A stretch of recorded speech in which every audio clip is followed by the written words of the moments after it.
Assalamualaikum warahmatullahi wabarakatuh. Selamat datang di Lingkar Perspektif. Baik, pada video kali ini kita akan membahas topik terkait 7 manfaat dari rendah hati. Nah, pertama, di sini saya akan bahas terlebih dahulu definisi dari rendah hati itu sendiri. Rendah hati adalah sikap tidak memandang rendah orang lain. Rendah hati berbeda dengan yang namanya rendah diri. Jadi jangan sampai salah konsep. Kalau rendah diri itu secara definisinya adalah di mana seseorang merasa dirinya kurang dibandingkan dengan orang lain. Tanda kutip, rendah diri itu adalah merasa minder. Nah, rendah hati bukan berarti kita itu rendah diri. Rendah hati itu bukan menjadikan kita itu sebagai orang yang terhina. Jadi maksudnya ini, dengan rendah hati bukan berarti kita itu menjadi rendah diri, menjadi merasa terhina, menjadi tidak berguna, bukan. Justru rendah hati itu sangat memiliki manfaat yang sangat luar biasa ketika kita terapkan ketika berinteraksi dengan orang lain di lingkup sosial.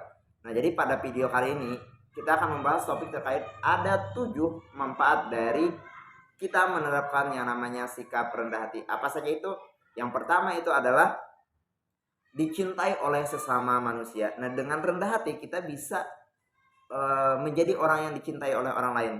Orang-orang dengan sikap rendah hati itu kerap memperlakukan orang lain dengan baik. Orang-orang yang rendah hati itu sangat menghargai orang lain. Mereka tidak mudah merendahkan orang lain serta sangat menghormati, menghargai dan memperlakukan orang lain dengan sangat santun, dengan sangat sopan. Sehingga sikap tersebutlah yang membuat dirinya itu dicintai oleh orang lain.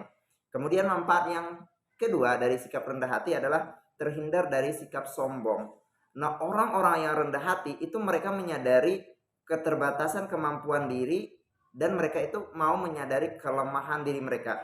Nah, sehingga mereka tidak memandang rendah orang lain, mereka tidak menghina orang lain dan mereka tidak merasa mereka tahu segalanya, mereka tidak merasa mereka mempunyai segalanya, sehingga orang-orang yang rendah hati itu mereka walaupun sebenarnya mereka orang berpunya, tapi mereka tidak merasa sombong. Mereka memandang kita itu setara dalam lingkup sosial. Nah, kemudian manfaat yang ketiga dari sikap rendah hati itu adalah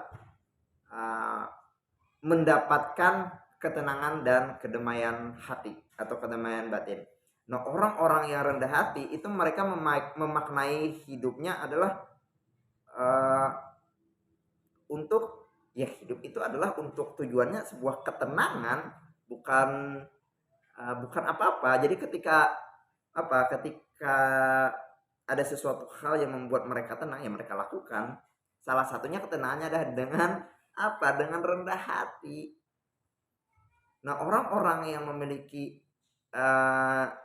kerendahan hati itu mereka tidak banyak menuntut terhadap orang lain. Karena mereka tidak banyak menuntut, tidak banyak ekspektasi terhadap orang lain, maka mereka pun akan tenang dan sebagainya.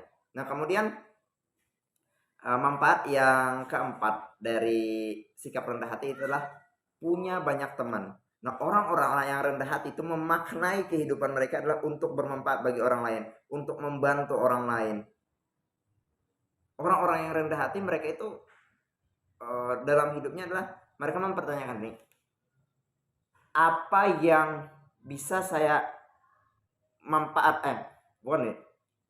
apa yang dapat saya berikan kepada orang lain, bukan apa manfaat yang saya dapatkan dari orang lain. Itu adalah orang-orang yang prinsip orang-orang yang rendah hati. Mereka memberikan manfaat, bukan mencari manfaat. Itu penting tuh. Jadi orang-orang yang rendah hati itu mereka adalah orang-orang yang ringan tangan, orang-orang yang mau membantu orang lain, mau mempermudah urusan orang lain, sehingga hal tersebut menjadikan dirinya banyak disukai oleh orang lain, sehingga mereka banyak memiliki teman. Kemudian manfaat yang kelima dari sikap rendah hati itu adalah bisa menerima kritik dan saran. Nah, orang-orang yang rendah hati itu mereka memahami bahwa kritik adalah sesuatu hal yang bisa membantu mereka untuk menjadi lebih baik. Sehingga apa? Sehingga mereka itu orang-orang yang terbuka akan saran dan kritikan. Mereka menganggap bahwa kritikan dan saran itu adalah sebagaikan ibarat sebuah pupuk pada sebuah tanaman, yang artinya apa? Dengan kritik itulah mereka bisa bertumbuh menjadi orang yang lebih baik.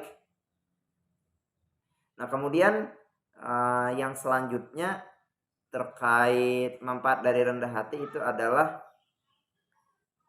bisa terus belajar, mau belajar dan berkembang, terus belajar dan berkembang.